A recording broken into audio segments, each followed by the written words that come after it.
Come off the hour, come off the man. Second European title, you must be over the moon. I am, yeah. It was one of those things again that there was a big jump put out early on by somebody else, and I had to respond to that. And I love those scenarios. I really do. I do this because I enjoy jumping. I enjoy the competition.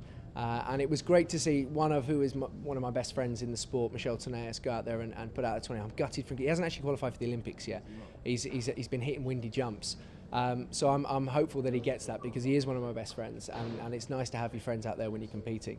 But no, I do this to try and win. I do this to try and jump well and everything else, and I'm pleased with today's performance. Again, 8:25 isn't going to set the world alight. It's not the longest jump in the world. It's not the longest jump for me this season. But I did what I needed to do to win again, and I took 3 jumps yesterday, 6 jumps today. I feel pretty good from that, and I think that's very important. You mentioned the distance. You seem to be, I mean, a lot of people obviously going to criticise the fact you've won another medal and you haven't jumped that far, but the fact is you won a medal. Isn't that all that matters at the end of the day? Absolutely, yeah, I don't care. I mean, if I win the Olympic Games in 5 weeks' time jumping 7 metres, I don't care. It doesn't matter. Big distances can come at tracks all over the world. That's not what's important.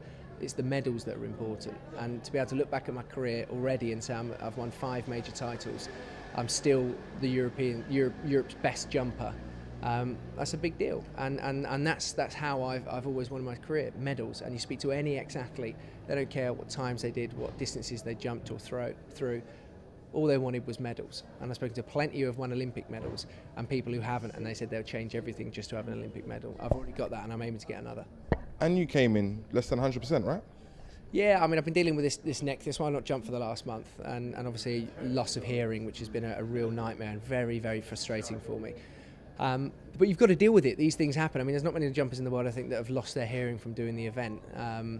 But we're working on getting it, and I'm hoping that when we see the specialist again on Monday, we can come up with some ideas to try and clear it before Rio. But who knows? I might have lost it for life, and if that's the case, I have to deal with it. But I imagine there'll be plenty of issues I'll have when I'm about 40, having things replaced and whatever else from this sport. But it's worth it because the moments like today, going out there and stepping on a podium, they really are special, and I absolutely love doing this sport for those moments.